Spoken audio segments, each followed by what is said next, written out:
All right. Welcome everybody to Rock Your Purpose Book Club. We are going over Atomic Habits, the book by James Clear, and it's an amazing book. I've learned so much already, and I can't wait to go into it. We're going over chapters 10 and 11, and my name is Charla Nelson, and I am co-leading with Meghan Brooks, and I'm a Gold Ambassador with Plexus. I'm also a part-time physical therapist and a part-time pastor. Anyway, I'm really excited to be able to go over some of what I've learned today. Before we get into it, I would really like to encourage everybody who maybe hasn't spoken. I mentioned this last week. I piggybacked on what Rochelle Osborne was asking everybody. If you haven't spoke up before in a book club, I would really love to hear from you. All of us would. We are all uniquely gifted. And we all have different perspectives on things. And so what you have to say is actually really important. So just make sure, be a little brave, speak up, and just tell us what you got from the book. Or I would really love to hear what new habits people have started forming because of what they've learned from the book. So maybe think about some of those things. And then whenever it's time to join in, maybe you guys can give us some of your thoughts on that. So, all right. I wanted to start off with saying that I really feel like a lot of the principles that he used in this book are so good. They're just very practical things that you can apply. And I love having a formula. It really helps me to actually see and not only have a plan, but see how to execute the plan. That really helps me a lot. So one of the things that he talked about at the beginning of the book was another book that he referenced by Alan Carr. And the name of it was Easy Way to Stop Smoking. And he talked about how people had a lot of success quitting smoking after they read the book. And in the book, it talked about reframing each cue and giving it a new meaning. So one of the examples he gave was, you think smoking is about relieving stress, but it's not. Smoking does not relieve your nerves, it destroys them. So getting people to think of smoking in a different way instead of, ooh, I need that cigarette to calm my nerves. He said, you know what, think about it differently. If you think that, no, it's not actually calming my nerves, it's destroying my nerves, that's one way that you can help talk your way out of smoking and that you won't desire it so much. And he actually called this the inversion of the second law of behavior change. So in other words, make it unattractive. So whatever your bad habit was, changing it and making it unattractive to yourself will help you be able to change it. He talked about where cravings come from. What he discussed was actually our primal needs. So we all have primal needs, things like, we need food and water. We need connection. We need bonding with each other, social acceptance, and need for approval. The definition of craving that he gave is a specific manifestation of a deeper underlying motive. I'm going to read that again. A specific manifestation of a deeper underlying motive. So an example that he gave was actually like connecting or bonding. Like we have that primal need for connection or bonding. And so that's one of the reasons why we scroll through Facebook or we do those kind of things like that. It's you're doing that action, and that helps meet that primal need that you have for connecting and bonding with others. There's different ways that we have of meeting our primal needs. So say if you need to relieve stress, well, one person might smoke to relieve stress, and somebody else actually might go for a jog. That would be my husband. My husband would go for a jog. So he would be meeting his need to relieve stress and be at peace by going jogging.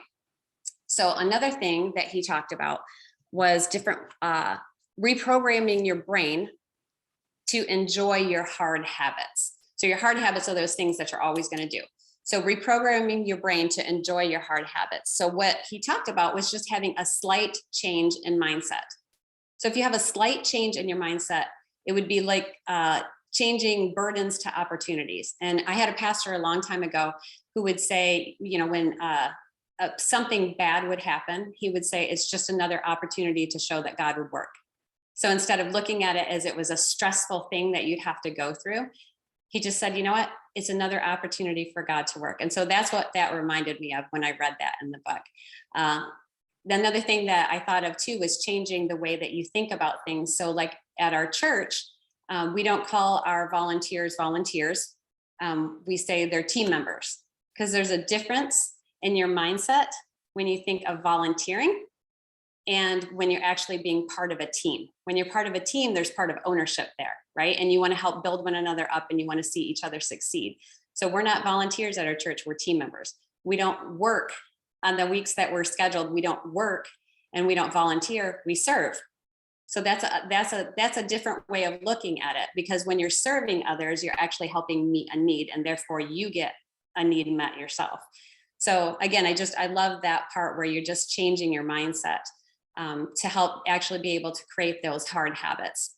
One example he gave, which I loved because I'm a physical therapist, and Meghan is an occupational therapist. So I love the fact that he used the wheelchair. The wheelchair example I thought was amazing. So the gentleman that was in the wheelchair, he said, "I'm not bound to it, I'm liberated by it." So I absolutely love that example. He's not bound to it, he was liberated by it. So just having a slight change in mindset is huge. I wanted to bring a Bible verse in here because the Bible talks a lot about how we think and what we say make a huge impact on what we're able to do in life. There's a lot of power in our words and there's a lot of power in our thoughts. So Philippians 4:8 says, it's the Message translation. And I love the Message translation because it just brings it right down to like a normal level. It says, "Summing it all up, friends, I'd say you'll do best by filling your minds and meditating on things true, noble, reputable, authentic, compelling, gracious, the best, not the worst, the beautiful, not the ugly, things to praise, not things to curse." So I absolutely love that verse. And again, it's something that just kind of wove in there that reminded me of that. He also talked about reframing your habits by highlighting their benefits rather than their drawbacks.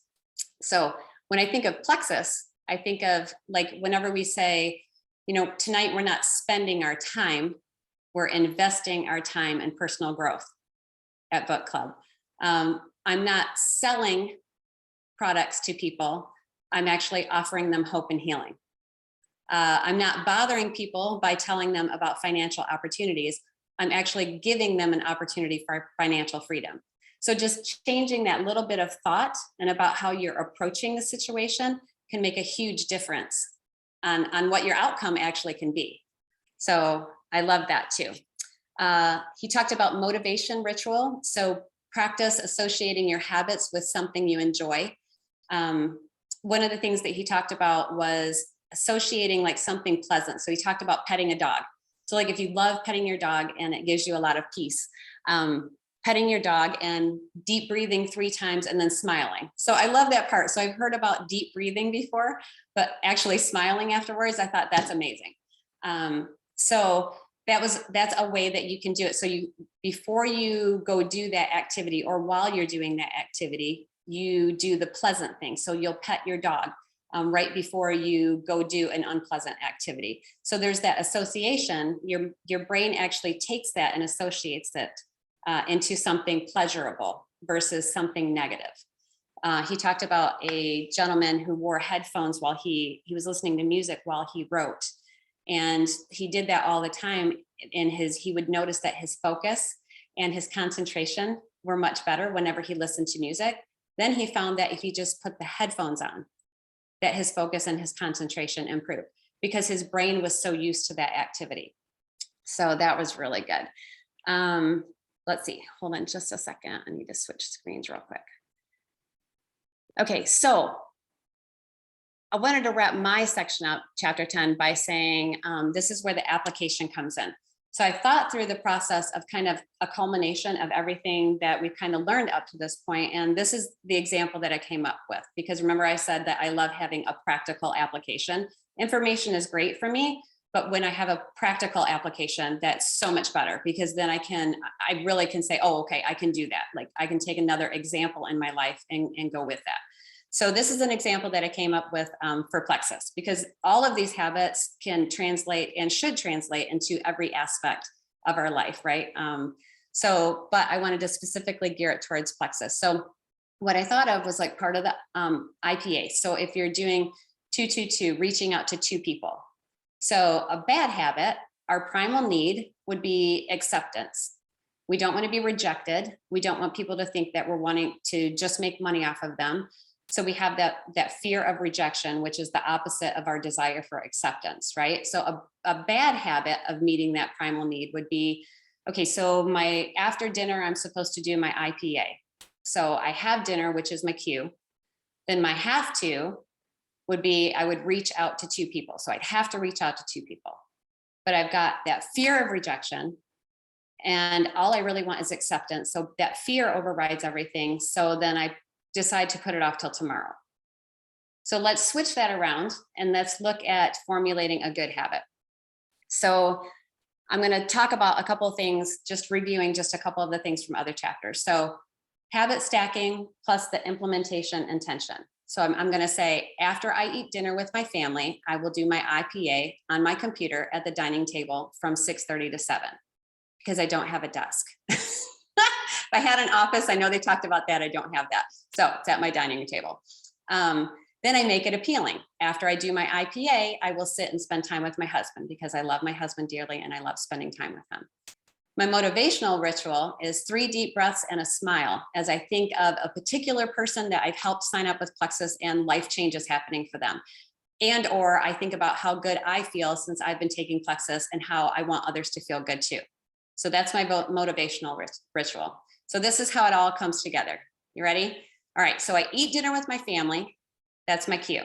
Dinner's done. My mindset, I change it from I have to go reach out to 2 people to I get to reach out to 2 people, and I get to bring them hope. My motivational ritual is I take 3 deep breaths and I smile right before I reach out to those 2 people. That's my action. I feel good about building relationships with others, offering them hope. That's my primal need, right? Is that connection. Thank God for the opportunity. I get to spend time with my husband. This elicits positive feelings of accomplishment, and then it creates a craving to do it again, which creates my good habit. So that, in a nutshell, I think is a great way for us to start taking all of this and putting it all together and piecing it all together. So anyway, all right, I hope that wasn't like a fire hose for you guys. So I'm going to go ahead and turn this over to Megan.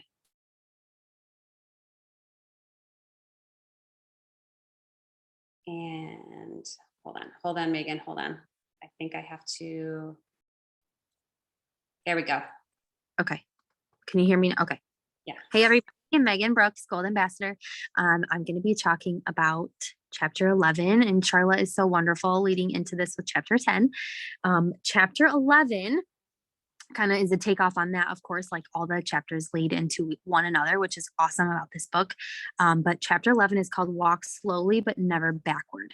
And so at the beginning of the chapter, he was talking about the quantity versus the quality groups in taking pictures. And so they would be graded on like A, B, and C, and so on. And the quality group, he found that they did much worse on the picture than the quantity group, because they were so focused on doing one picture perfectly. And the quantity group had so much fun taking tons of pictures and going to different sceneries, and they just had a whole slew of pictures that turned out really wonderfully because they weren't so focused on just one thing doing it perfectly. So he was talking about how it's so easy to get bogged down, quote unquote, and caught up in perfection over figuring out the best approach to do something. So there's not necessarily one specific approach for anything. Something might work really well for Charla versus something working really well for me, but we both have the same end goal in mind. And there's 2 different approaches, 2 different ways to get there, but we both get there. So it's really important, especially like in tying it back to our business and not getting bogged down about being so perfect that we forget to do what is necessary to take the steps to get to the end goal. And so it's really important to not get stuck. And then he went on to talk about motion creating action, but you can have motion without creating action, because sometimes motion will create the action, but it doesn't produce the outcome. The action produces the outcome. And so, for example, you can post about the Belly Blaster Challenge coming up, and you can post that lean is so good for you. But if you don't participate in the Belly Blaster Challenge and you don't drink the lean shakes, then you're not going to have the end goal or the outcome that you want, whether that's losing 2 pounds or creating a weekly exercise log that you can check off. I know internally myself, I couldn't lie about that, but I mean, I don't know. So it's just important to not just go through the motions and actually do the action. Also, another example would be like, okay, we just got done with the January reset challenge where it's like, okay, drink your water every day, drink your slim every day. And multiple people have posted, they did post, I drank my water every day, I drank my slim every day. Okay, that's all fine and good that you said that, but making sure that you don't just go through the motion of saying that and actually doing that. So you can take a picture of your water bottle, but did you really drink the whole jug of water? So it's important to actually do, like, say what you're going to do. Make sure the action follows the motion, basically. So then he also goes into talk about making how long it actually takes to form the habit. So it's not really about the time that it takes, it's the repetition. So if you want to master a habit, you start with repeating things instead of being perfect. So it goes back to the beginning of the chapter talking about not being perfect. So repetition creates the physical changes that creates the end goal, which is the habit, creating the habit. And this totally resonates with me because I don't know if you guys remember at the end of book club last week, I was talking about how my mom used to tell me that if you do a routine or if you do a habit for so long, it becomes a routine. So it's just repetition. You continue. If I get up every morning and I tell myself that I'm going to make my bed and then I'm going to get dressed and then I'm going to do this and this and this, if you do that every single day, that habit then becomes your routine. And no, it doesn't have to be perfect every single day. You can just throw the covers over the bed, but at least you made the bed. And then that becomes part of your routine. So now every day you don't even have to think about, oh, I forgot to make my bed. Nope. You just get up and throw the covers on. Your bed's made. So he talked about also, which kind of made me think about what Leanne was talking about in how the neurotransmitters in the brain, if you do something repetitiously for so long, the brain you'll actually have physical changes in your brain that the neurons that are firing together begin to wire together. So like musicians, flute players, pianists, whatever the instrument that they're playing, they are given a new piece. Yes, they know how to play music. Yes, they can read the music, but it's nothing that they ever played before. So it's new to them. It's a challenge. But the more that they continue to read and the more they continue to practice, the more that piece becomes easier. And then at the very end, concert time, the piece just flows and they're used to it. So it was kind of cool how he tied that in with creating the habit. You just repeat things instead of being perfect right away.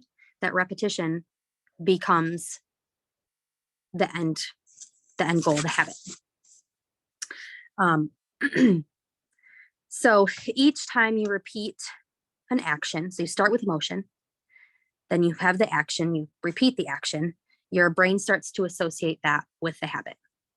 So for example, and then that turns into automaticity.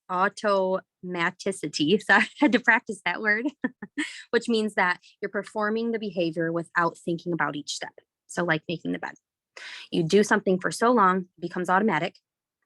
Then it just becomes your habit. Then it just becomes your routine.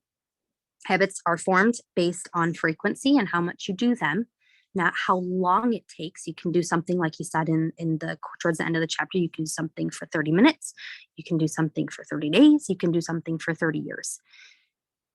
Instead of just doing the motion for those 30 days, you want to start the motion, do the action, repeat, creates the habit, which creates the routine.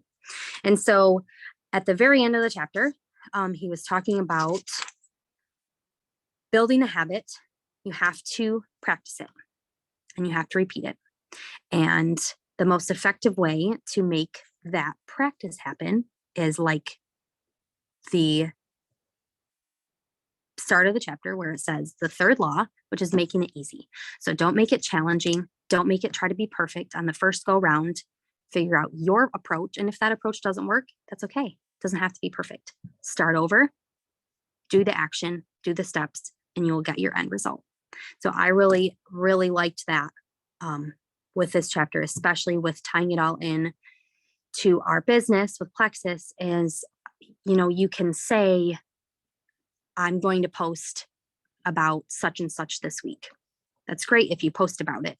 And then you want to reach out to people. You can say that you reached out to people, but you won't have the end result if you don't actually do the action steps. Don't make it a challenge, just make it easy, make it flow. And you will eventually get to where you want to go and it will become a habit.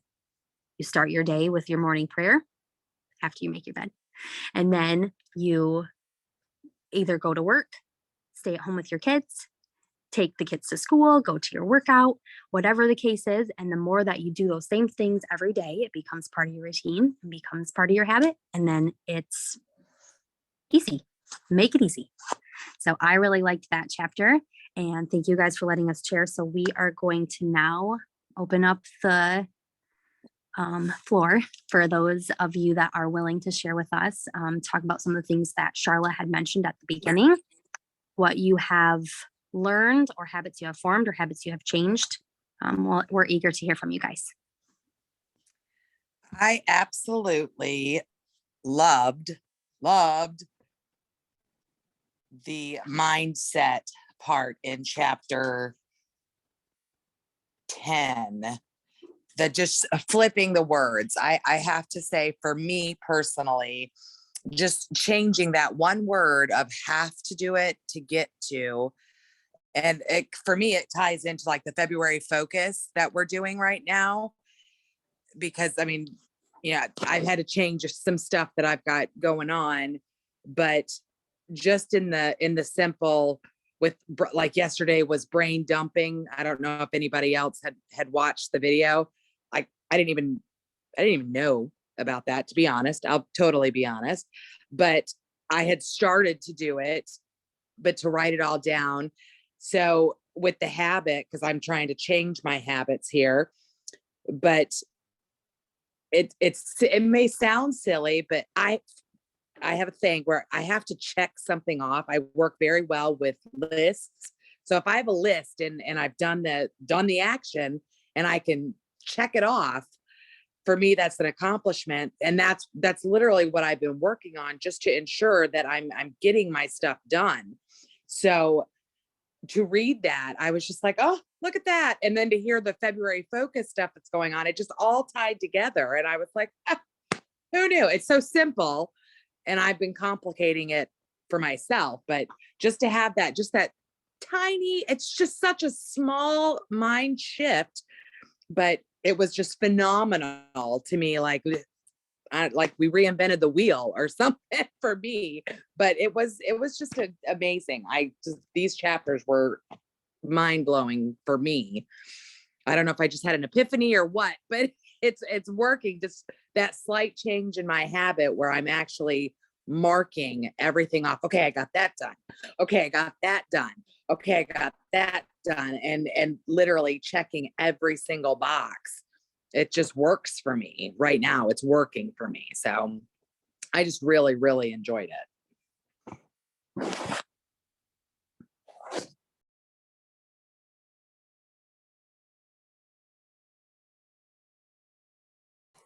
I can say something quick. So the habit stacking that I've been doing lately, instead of putting a movie on for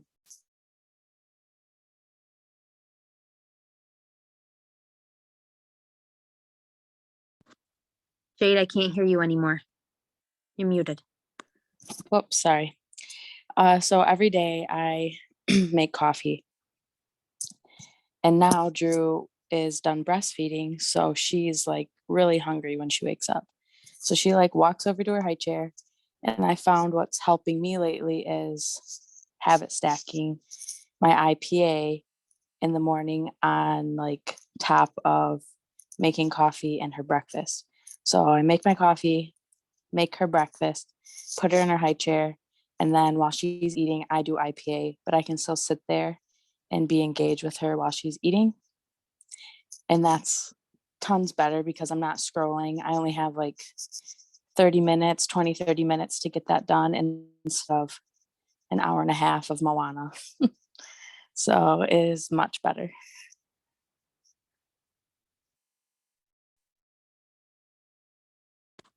So good. Thank you both for sharing. And I just want to say, like, doesn't it feel good to get things done? Like Amy said, it feels good to like check things off your list. It feels good, like even out and stuff. You know, you're, oh, I don't want to do it today, but then you do it and you're like, okay, I did it. I feel so good. And like Jade, how you just said, getting her in the high chair. Okay, I got her in the high chair. I got my coffee. I'm doing my IPA. It just feels good to get stuff done. And this is like, so this book is, it's like how you said, Amy, it's mind blowing. It's like making you hold yourself accountable to do the things, doing all the things. So good. Well, and I love the example that Jade gave because it was a simple switch. It was just such a simple switch, just like, you know, Amy was saying, it doesn't have to be complicated. It can be easy.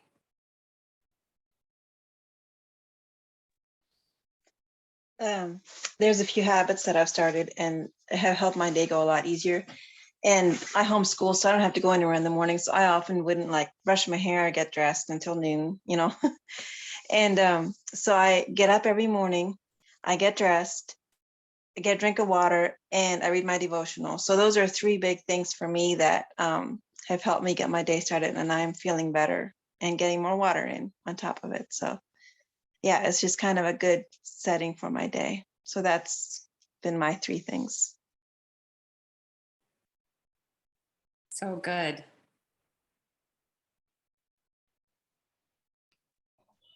Can you guys I hear me? wanted to, oh yeah, go ahead. Oh, sorry, go ahead. Go ahead.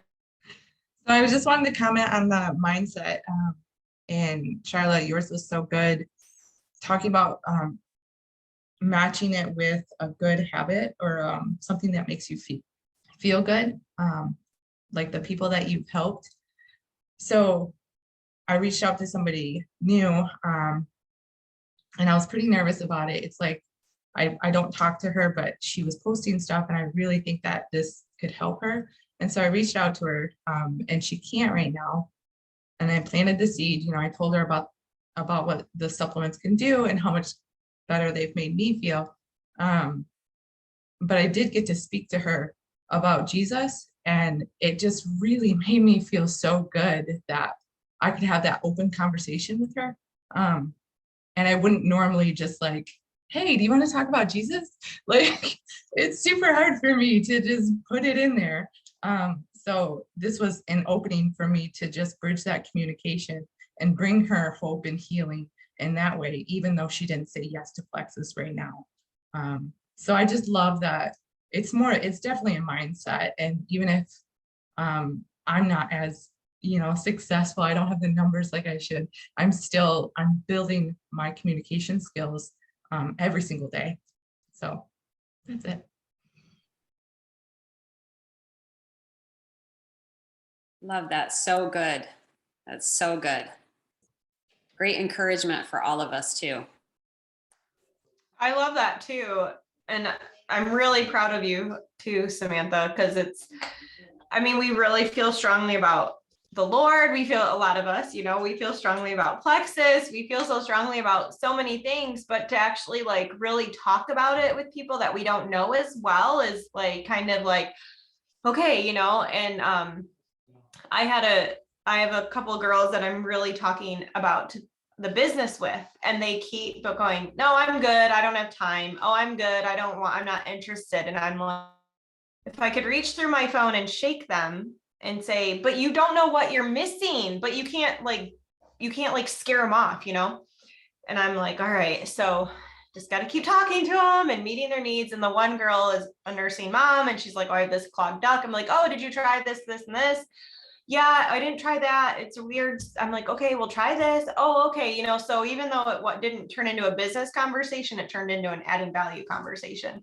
And then I had a couple other people that I'm like, you know what, I know you're going through something. I don't know exactly what that is. I'm praying for you. And I know that when we support our bodies with good supplements, then it helps us function better. So if, you know, I can help you get started, I'd love to, but know that I'm praying for you either way, you know? And so then I feel like I've done my job because I've offered what I can. And if all that results in is praying for them and guiding in that way, then I call that a win, right? Hallelujah. But what I was going to say is, I think the Lord gave us our dog at the perfect time because, and I was the one dragging my feet on getting a dog because I'm like, no, I don't want a dog. I don't like dogs. I mean, I like dogs, but I like other people's dogs. I don't want a dog. And now Ella and I fight over whose dog he is. He's Mama's baby or Ella's baby. And he is, when I wrapped my head around that our dog is a baby, especially when we first got him, I got that down. I got 4 of them. Like, you listen to their cues. Okay, that was the hungry cue. That was the cry. That was the scared one. That was the tired. Like, once I wrapped my brain around that, oh, he's just a baby. I can do that. And then, but he brings us so much joy, and he brings me a lot of joy. And there's a lot of moving parts in my house right now with 4 kids, homeschooling, and then, you know, like this one's rejecting their chores, and this one's over here saying, I don't want to do my handwriting, whatever. It's a lot going on. And he really does bring so much joy like that. Like, he's just like, I'm like, oh, Ollie, come here. And then I'm like, okay, I'm happier and I'm calmer. And now I can go deal with this. And I thought that was really funny. I'm like, okay, that's why we have our puppy when we do. Well, how long are they puppies for? He's a year old, but he's still our puppy. So I thought that was funny. And I'm realizing through this whole book that I do a lot of habit stacking. I've learned that just on how I function well. And I'm learning more like, okay, there are things that I want to like declutter so that there isn't stuff in the way. You know, I keep thinking of like, how can we clear our minds and clear our plates and clear our environment. This doesn't count because this is all a work in progress. Jason was working on stuff. So there's like empty boxes again. This doesn't count right now because this isn't normal, or nor will it stay like this. It was just like, you know, the mess to make things better kind of thing. So I just keep thinking of other areas. And like, I love my routine when I can get up and go to the gym and get home and shower before I have to talk to any kids. Like, I love that. I've loved that for years.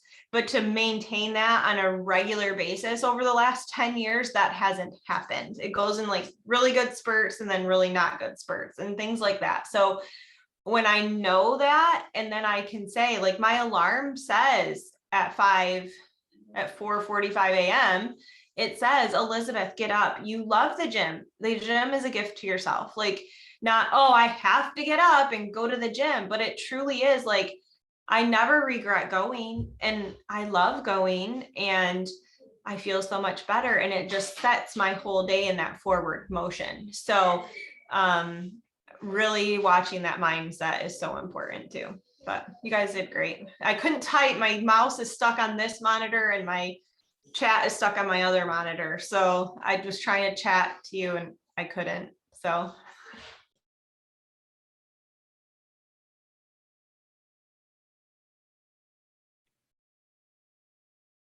Who else has something?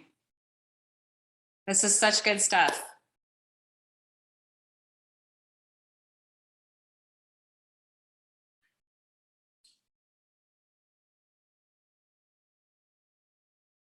What new habits has anybody formed?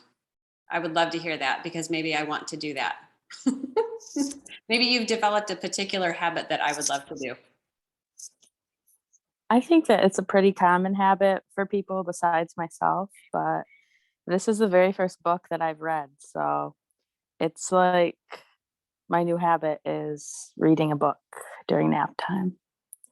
This book in particular. Yeah, so good. So we just hired a new girl at the office that I work at. Love her. She's actually thinking about enrolling. Love it already. I'm talking to her. But we do devotion at work, and that's in today's day and age, it's very uncommon in corporate America to even discuss Jesus, to be honest.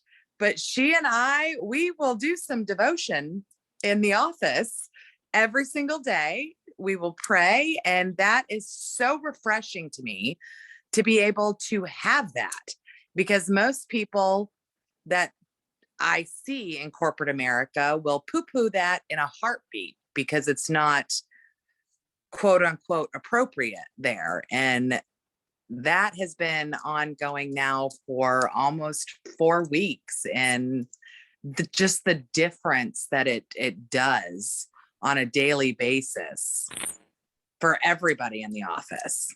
It's amazing. Absolutely amazing. Yeah, that is life-giving. Life-giving in the Right? middle of the day. Yeah.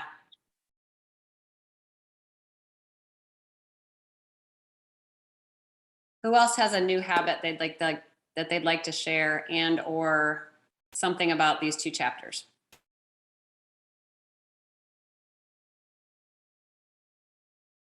Okay, while you're thinking, I'll tell you what one of my new habits has been. Well, I had an old habit of making my bed, and then slacked off for 6 months. Apparently I just felt like I don't know, I just liked it messy or something. But anyway, because of the book, I actually started making my bed again, and it makes me feel so good. It's something so little, but it's so good. And then this isn't necessarily because of the book, but our church just went through 21 days of prayer and fasting. And we fasted, my husband and I fasted TV. We're not huge TV watchers, but we do like to chill out at the end of the day and watch a show or two. And it's on Hulu, so their commercials are really short.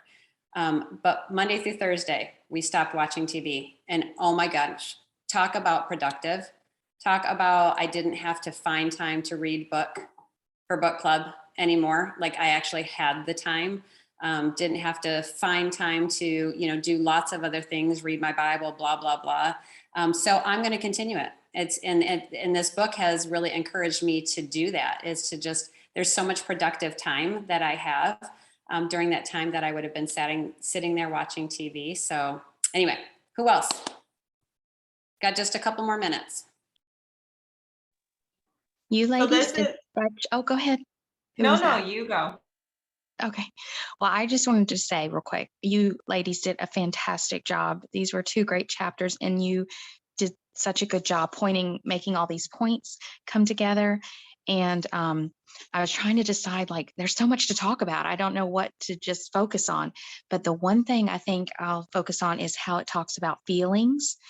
And that really stood out to me because when you look at like your cue and why your habits formed, when it talks about like cigarette smoking, I'll just use that example. I'm one of those people that, I just can't stand the smell of cigarette smoke.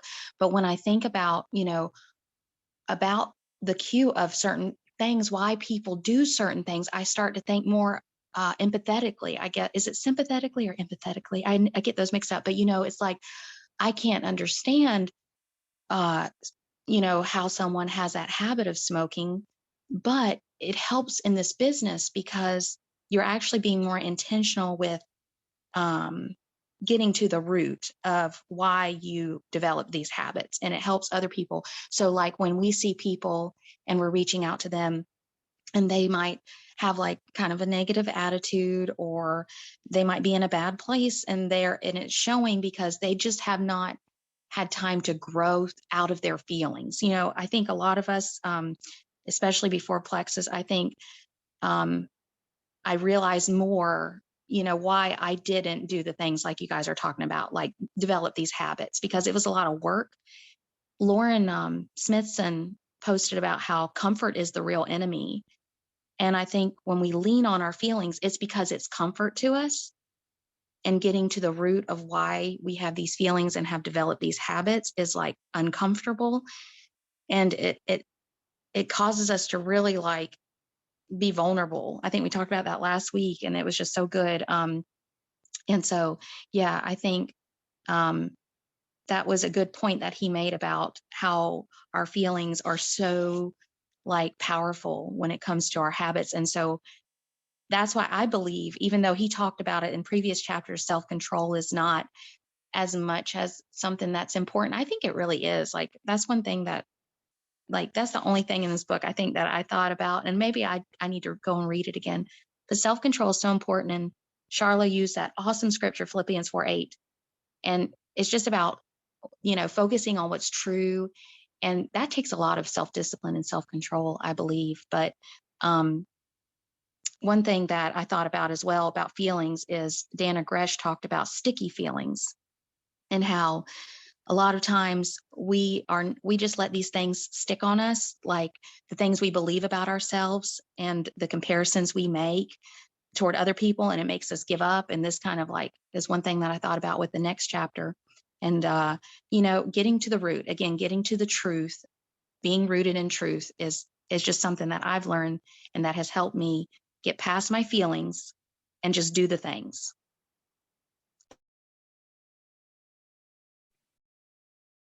Yes, get past your feelings. I love that, Leanne. That's amazing. And there's that book that everybody keeps referring to here and there, like Do the Dang Thing or something like that. I'm going to have to read that because that's totally what you just reminded me of. Get past your feelings and do the dang thing, right? That's awesome. So this is not a new habit, but I've been making very conscious efforts to be really disciplined in the brain dumping and then writing down, like, because when I get things going in my head, I just grab my phone and put it in my notes app and just keep getting things out of my brain, right? And then really being intentional to plug them in. So I was doing that even before the February focus stuff, probably because of the book, and then I just said, like, I'm thinking of things that run differently in the house, because I think, like, my kids, like, I'm teaching them to do their own laundry. So like one day a week, I'm like, okay, Sam, we're doing your laundry, blah, blah, blah. Brianne Coolidge was posting in her stories how all the kids, they put all the clothes in the washer at night. And then in the morning, they put their pajamas in and then they turn it on. She puts it in the dryer when she's home while they're gone at school. And then when they get home from school, then they fold it all and then they put it in. The kids put their own away in their drawers and then they put the parents on the bed. And I don't know that I want to take on the role of doing like Ella's laundry and different things, but with my 3 younger kids and then my clothes, like, I'm wondering if the habit of doing it every day, right? So that it isn't this bigger chore once a week, but actually doing it every day so that they have like one outfit and one pair of pajamas to put away in their drawer, which takes like 30 seconds. And getting in the habit of doing that every day is more of a bite-sized chunk, especially for like Sam and Emmy. And that Sam is just a different kid because he's 9. He should be able to put away a basket of laundry, no problem, right? But he doesn't. It's a fight on me. So it'll be easier for me to say, here, put your pajamas away, put your outfit away every day versus this like bigger thing once a week. So I think that we can even do that with our own habits, like whatever it is, even the dishwasher. I don't run the dishwasher till it's full, but if we did dinner and then breakfast and then ran it, then the kids can empty it when they get home, or in the afternoon, whatever, when they get home from school. The kids empty that and then it's good to accept new. So even if it's not all the way full, but just having a specific habit like that will make it more manageable than it being run at nighttime one day and morning another time. And then in the middle of, then it's all over the place as to when it needs to be emptied. So, and all like washing machines and dishwashers are so energy efficient now. It's not like the back in the day where they used tons and tons and tons of water and energy to run. So I don't think it would be, and we have a lot of people, so it would be, it's almost like like Jade, you have all these routines with your daughter. When my kids were little, we had all very specific routines. We had our morning routine, we had our nighttime routine, we had our nap time routine. It was very specific. You did the same thing and you hated to get out of that routine because then it threw everything off. So even though they didn't need a bath every day, my kids took a bath every day because that was our routine. And then they knew what to expect. So I think when we put more and more of those ideas into our lives, then the more it's easier to be disciplined in that. And you're seeing those successes and it's easier to just keep rolling with it instead of every day being different, which I feel like that's how it is for me right now. Like my season is just so weird with kids gone 2 days and dance one day and basketball a day. Everything's all over the place, but pulling in those little things, like I just mentioned, I think might hone in all of our mind spaces and the expectations for all of us.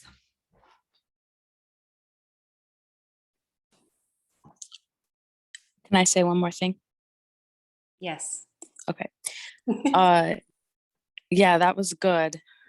That was really good and made me think about how before I had routines with Drew, I had like the whole day to myself and I think I get more done now that I am like on I'm not like on a busy schedule. I don't work outside of the home. I only do Plexus and that's all, I mean, plus Drew, but I don't have like a full workload to do on top of all this too. But now that I have her schedule, I'm more diligent with my time and I get so much more done. So I found me having a set schedule, like, okay, I only have 60 minutes to get this, and this done, so I do it plus some throughout my day. Whereas before, when she was like a newborn, I mean, all she did was sleep. And that for those first like 4 or 5 months when she just slept like half the whole day, I just wasted all that time. I think about all that time that if I had that now, what I would be doing with it, because now she's running everywhere and I have like 20-minute increments twice a day or 3 times a day to get things done, which I still make it work. But then I think, man, how much more could I have done when I had 3 60-minute increments? That's all I wanted to say.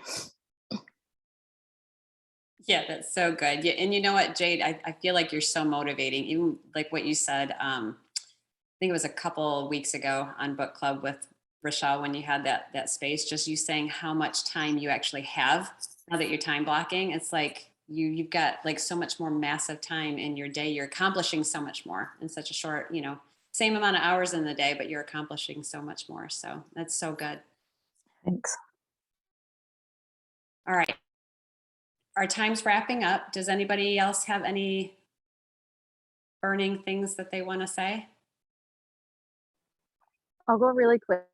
Something that Elizabeth just said just reminded me about something I'm working on too with time blocking and getting into better habits, because otherwise what I was doing before, I've got 4, well, there's one right there, 4 little kids at home, and we are very out of routine because we are just a little bit probably too much fly by the seat of our pants.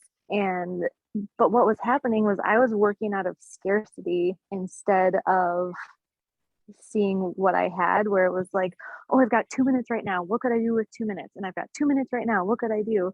Instead of saying no, from like whatever, 3 to 4, that's my hour that I work. I don't have to think about everything all day at the same time, because when you have a plan for when you're going to do it later, you're not in this scarcity, stressful mindset all day long going, when am I going to fit that in? When am I going to fit that in? So just creating these better habits and creating these time blocking things, it really gives you more peace about everything and less stress in your life.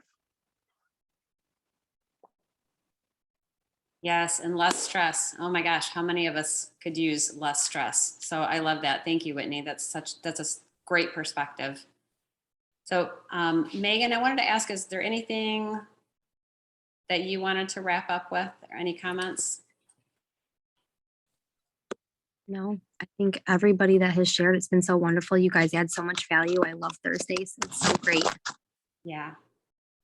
All right. Well, thank you, everybody. We appreciate you so much. Thanks for all of your input. And thank you, everybody, for, man, just jumping in, especially those who were new, said stuff. I love hearing from everybody. So everything that you said is valuable. I'm going to go ahead and stop the recording now. And then we can all say goodnight.